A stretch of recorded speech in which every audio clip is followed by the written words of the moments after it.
morning, good afternoon, good evening. Zimbabwe is a failed state. And one of the many reasons why we are a failed state is that we have a penchant for ignoring facts, truth, and reality. Some of our people seem to think that if you ignore the facts and the reality, somehow they'll all go away, they'll disappear, and you can carry on with your life. The truth of the matter is,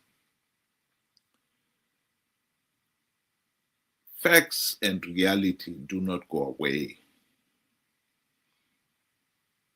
If you fail to learn from the past,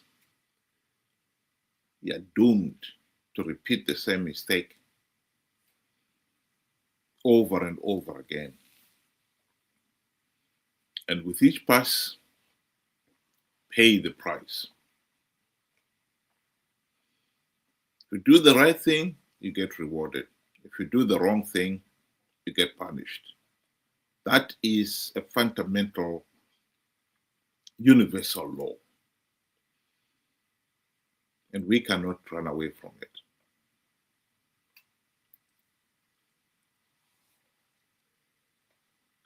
When it's an individual denying facts, truth, reality, it's bad enough. But when you are doing it as a government, holding the destiny of the whole nation in your hands, that is a different matter.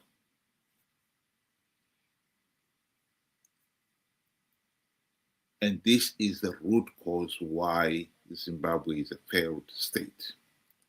We've had a regime that has had a budget for denying facts and reality, and has dragged the nation deeper and deeper into the abyss. Today, I'd like to focus on just Zanu PF. And here is an interview that Nick Mangwana gave to one of the British journalists, where he was held to account and was forced to face some facts and realities. I'm like a train or a locomotive. Every dog which runs around alongside the tracks can bark and bark, but the locomotive does not stop. It goes. And the locomotive is not the country, it's Zanu PF as far as he's concerned. Zanu PF is a vehicle for transformation within the country. It's a vehicle. It hasn't done much transformation in 35 years. It's trash. We made mistakes. It's trash democracy and trash economy. We didn't trash democracy, but yes, we made mistakes. And yes, we messed up the economy. Mistakes. But here we are. Disaster.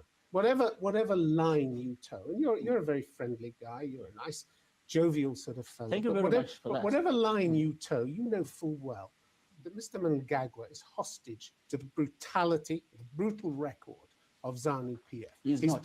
His period as head of Central Intelligence in the mid-1980s coincided with the most brutal of all Mugabe's massacres, didn't it? So-called Gukura Hundi killings, in which up to 20,000 from the Ndebele tribe were killed or disappeared. He's denied any role, but actually the state-controlled Bulawayo Chronicle reported at the time that he compared dissidents to bugs and cockroaches that had reached such an epidemic that the government needed to bring in DDT to get rid of them. There are two things. His words. His words. Yeah, I heard you. Now give me a chance to respond to you.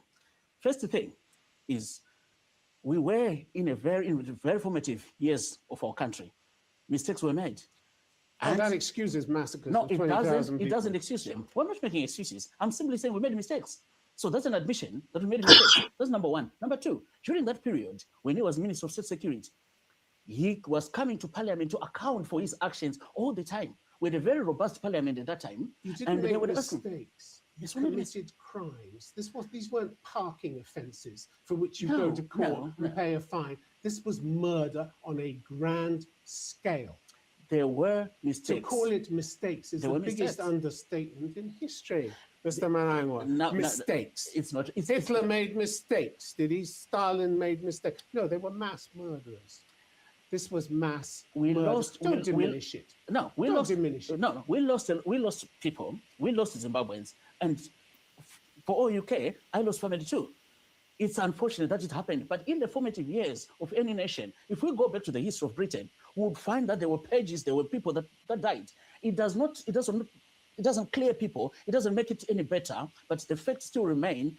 In the formative years of a nation, things will happen which should not happen, and that should not have happened. Mr. Manangwa, violence is stamped into your party's DNA, and that's already been proved yet again in the last week. The very day the new president was sworn in, the former finance minister, Ignatius Chombo, was handed over to the police by the military, who had beaten him up severely while he was held in custody. And Tim, you're choosing, were two testimonies, Chombo, Ignatius Chombo, which is the minister you're talking about, his version and his lawyer's version. Chombo, he himself, in his testimony in chief, he never said he was tortured. Is he wrong? Is he wrong? You know, he didn't say he was tortured. Yes, the activist lawyer is wrong because the actual person didn't allege and didn't allege. Are you telling me they didn't beat him up? No, they didn't beat him up. And you know this for a fact. You've investigated. Well, he never said that. You know this for a fact. Well, we cannot. We can stop it there. The important thing here is Zanu PF wants to make us believe that what happened during Gukurahundi was a mistake. Of course, that's nonsense, because that was not a mistake. Gukurahundi, the primary purpose of Gukurahundi was to force PF SAPU to give up its existence as an independent party, political party, because it was the only party that constituted a real serious challenge to Zanu PF's hold on power. Gukurahundi was to force the late Dr. Joshua Nkomo and his ZAPU colleagues to give up ZAPU and join Zanu PF, which they finally did in 1987.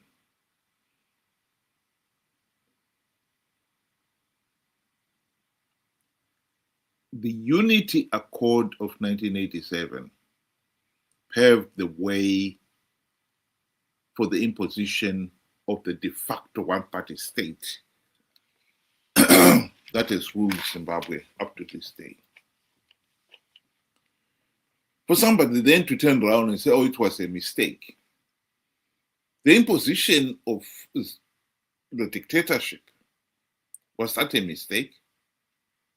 If it was a mistake, why is it carried on all these years?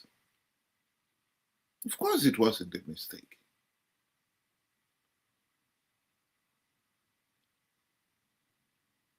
And that failure to accept historic facts, we've paid for it. Because we have a dictatorship.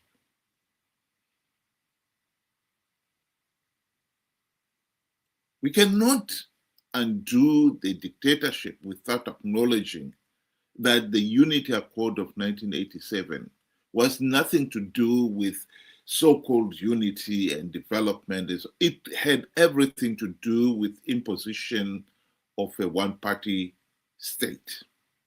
That is the truth. That is the historic fact.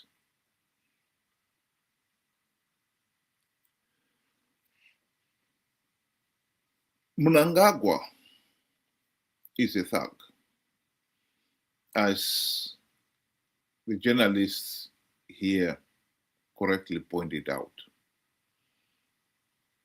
Because the 1983 to 1987 Gukurahundi was not the only time that he showed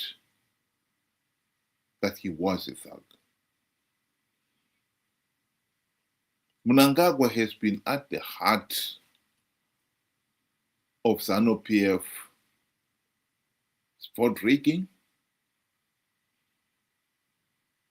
and many acts of violence. One of the most notable events was the electoral coup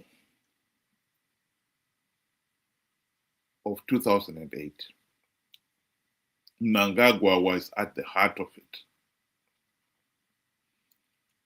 Here is Professor Ibo Mandaza relating that story. I also know that Mugabe conceded defeat on 2008. He phoned Mbeki and Obasanjo to concede defeat. I hope that Thabo Mbeki and Obasanjo will one day make that public. But one of them, I won't say which one, told me that Mugabe phoned them that Saturday night and said, look, I lost the election and I concede defeat. And I know that Mugabe stuck to his guns. I was prepared to go. His wife was since bags packed to go somewhere on the following day when Mnangagwa and Chiwenga approached him and said, you stay where you are. And then they contrived the runoff, sadly with the help of South Africa. And runoff took place, very violent. 360 people were killed. I don't know. The South African, I came here as part of a delegation to Cape Town to see members of the ANC. I don't want to mention names, they're my friends. I saw them, and through them, a cabinet committee subcommittee of South African cabinet was set up on the Zimbabwe issue. It was on the basis of that cabinet committee that South Africa did not recognize the runoff. And indeed, it was the basis of that committee that Thabo sent the generals to South Africa, to Zimbabwe. I met them, and I was one of the few to have read the report, because I was flying to Joburg in the company of General Romano, who was a friend. He passed away, no? That's why, yeah. And I also took people who had lost their hands in the violence to the South African embassy in Harare. And Romano broke down in tears. How can a liberation movement treat these people like that? He was a broken man. So there's no doubt at all here in South Africa as to the brutality of the regime in Harare. So it amazes me, it angers me, in fact, when I hear the nonsense coming out of people like Mbalula's mouth. They know it. And the report has never been published, the general's report, to this day.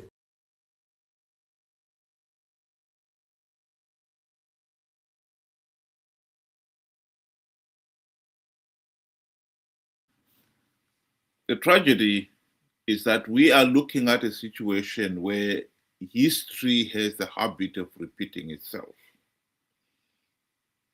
Mnangagwa, who was at the heart of Gukurahundi, was also at the heart of Operation Mafutera Papi in 2008.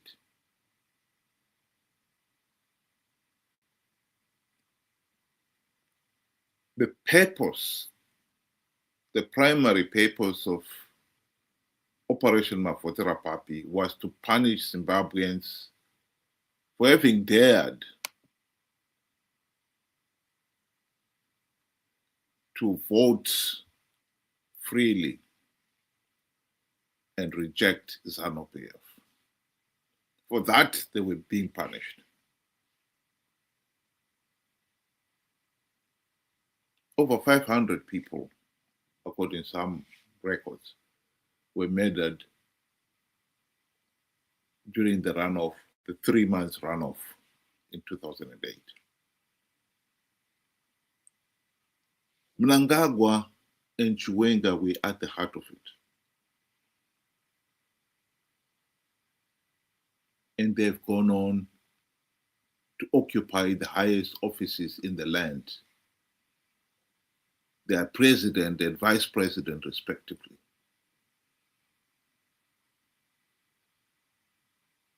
If that is not an indication of those who do not remember the past are condemned to repeat it, I don't know what is.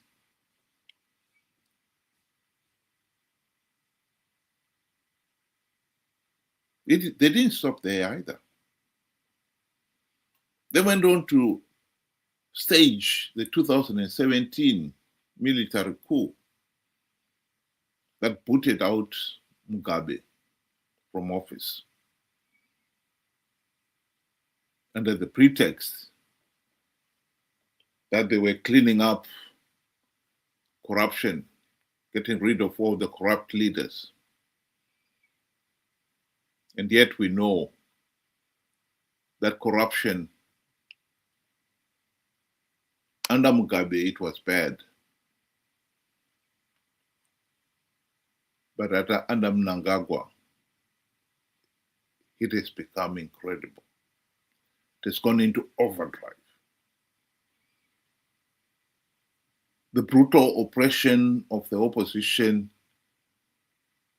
has too gone into overdrive. Mnangagwa has used the billions of dollars from all the blatant looting to buy off all those involved who could help him stay in power.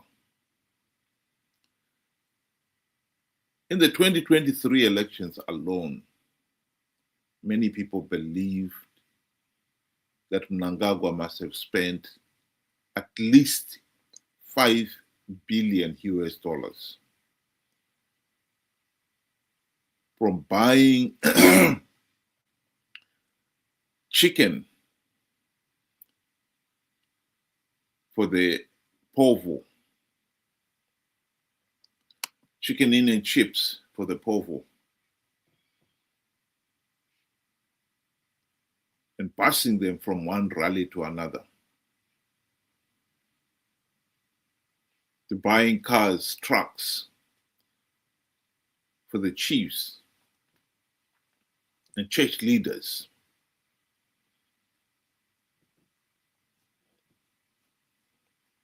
And for the MPs, they were all given $40,000.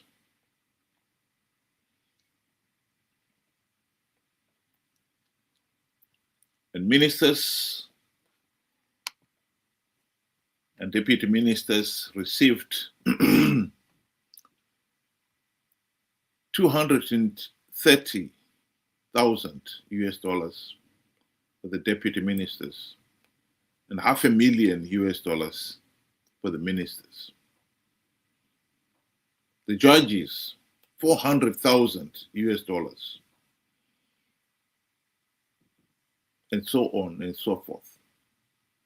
When you add it all together, you must have spent at least $5 billion. And this is a country that is so impoverished, it cannot afford to maintain decent health care. The education system has collapsed. Basic infrastructure like roads are in a deplorable state.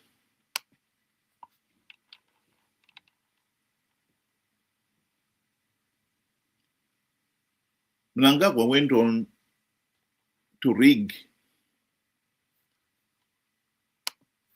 the 2023 elections And he even boasts. And when SADC and the AU condemned what he did, he dismissed them as detractors. That's where we are with this man.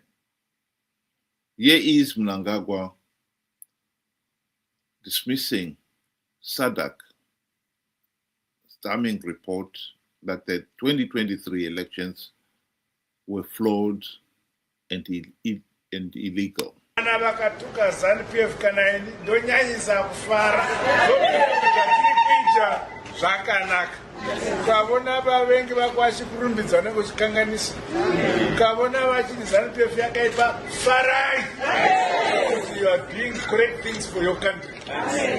Homu takaita maelections edu kuna vamwe vaitaura zvisina musoro zvikanzi maelection anafamba zvakanaka ndezvavo.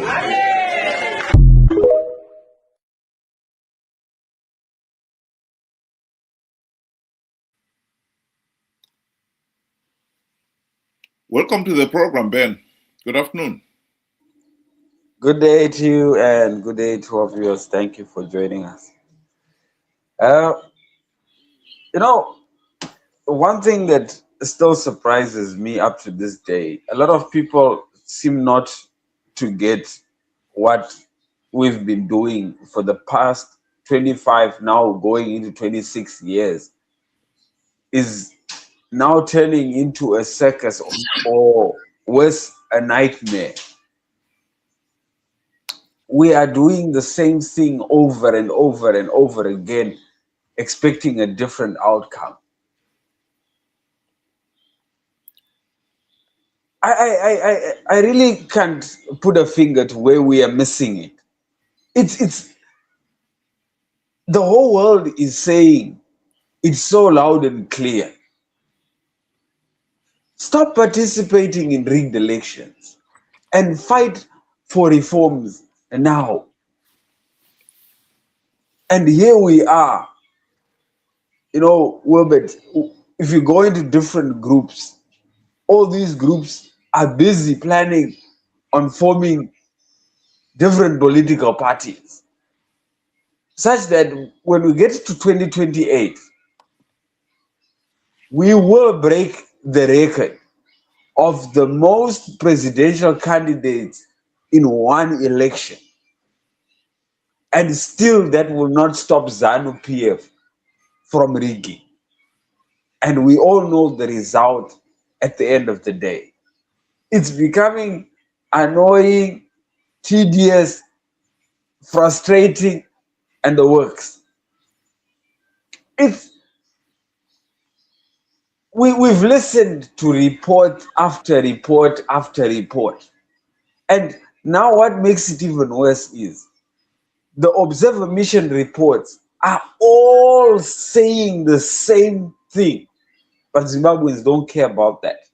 It's not that they don't get it. They just don't care. And they are fixed on participating in flawed and illegal elections, come what may.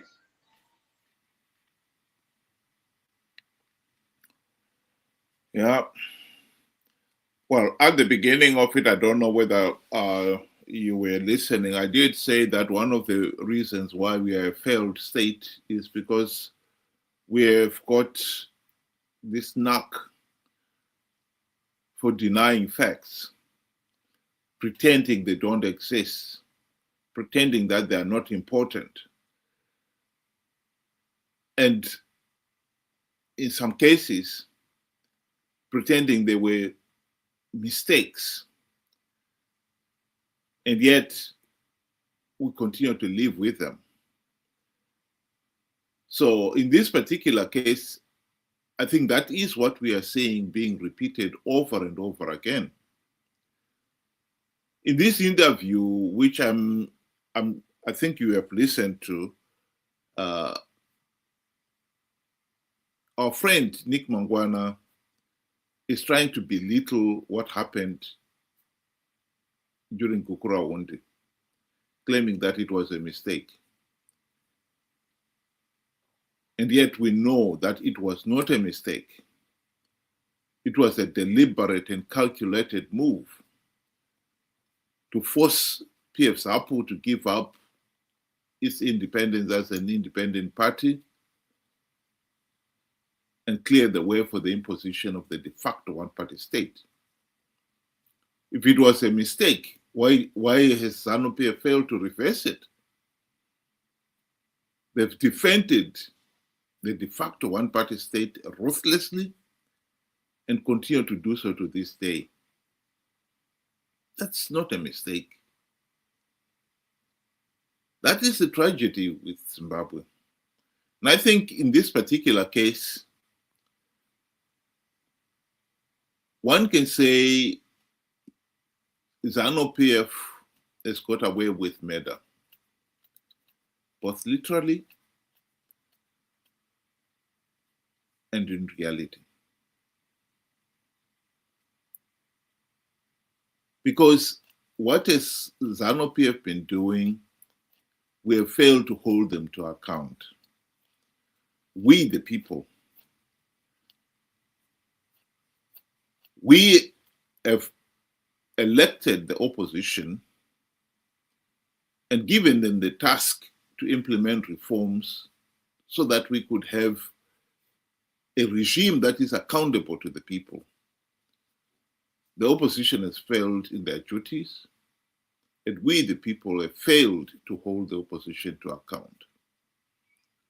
So we've been putting layer upon layer of this failure to hold people to account, failure to recognize facts, failure to hold the truth, to value the truth, and pursue it.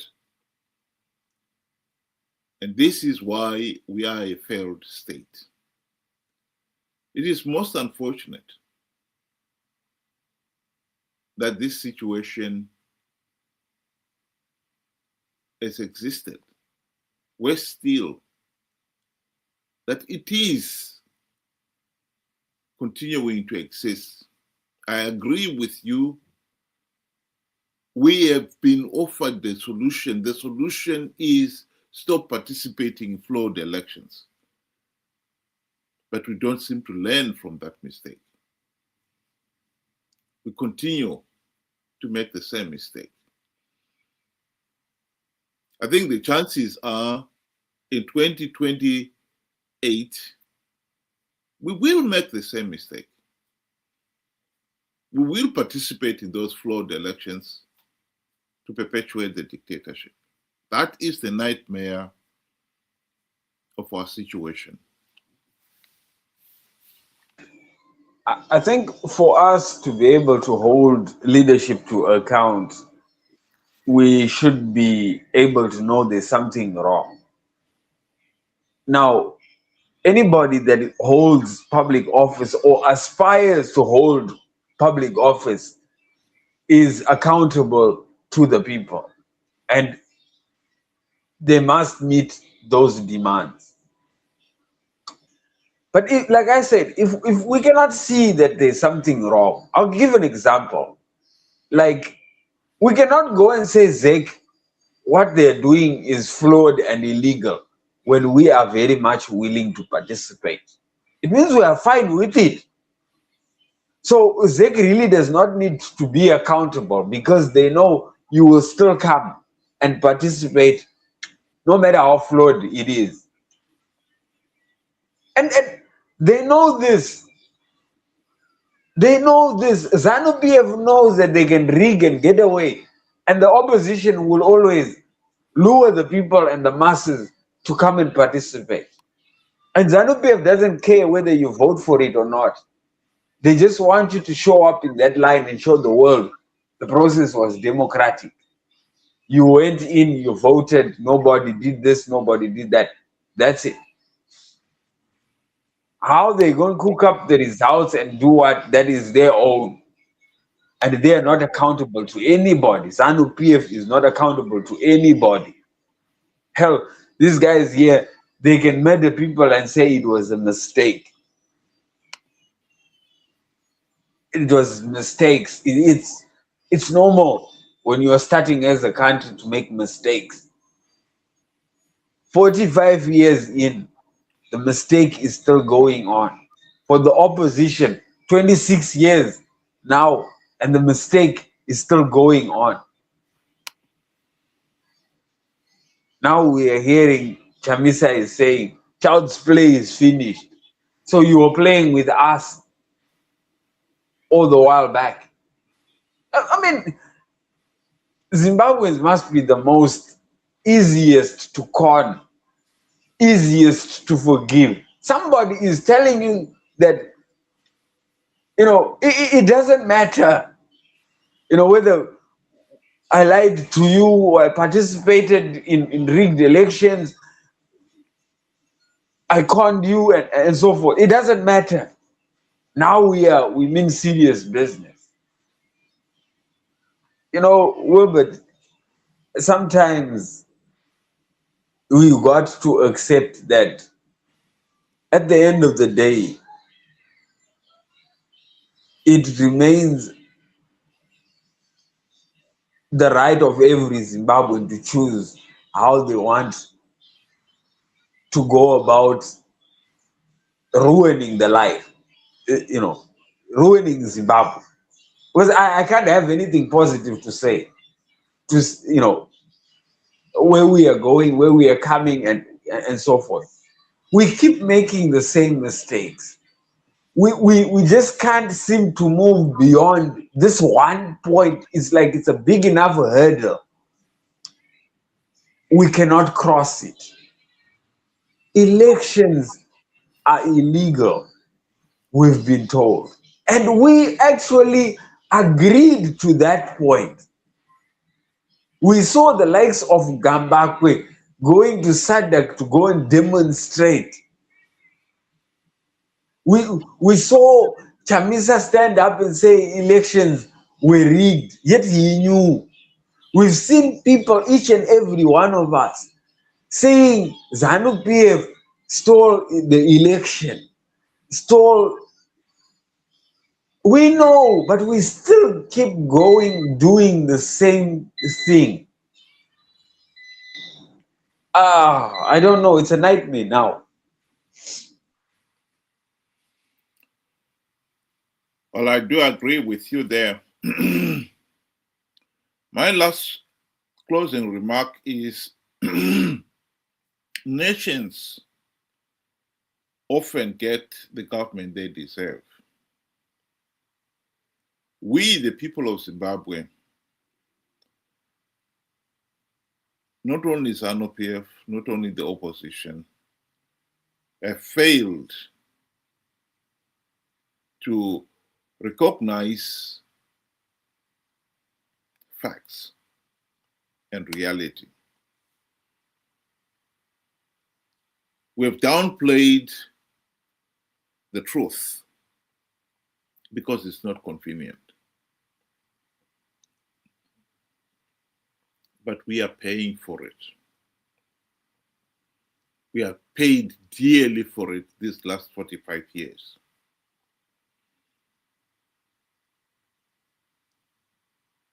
I repeat, those who fail to learn from the past are doomed to repeat the same mistakes. We should have learned by now that Zanu PF is a party of thugs, that the opposition is sold out,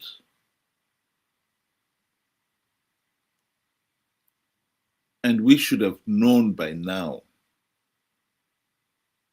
that rigged elections is a case that we must cure ourselves of. I've said on this platform that free, fair, and credible election is more than a right. It is the essence of good governance. And we in Zimbabwe, after 45 years of corrupt, incompetent, and tyrannical rule, this is the number one issue we should be fighting for. We cannot ignore it anymore. If we do, will pay dearly for it. Thank you very much for those of you who were able to join us, and I hope you'll be able to do it again in future. Have a good evening.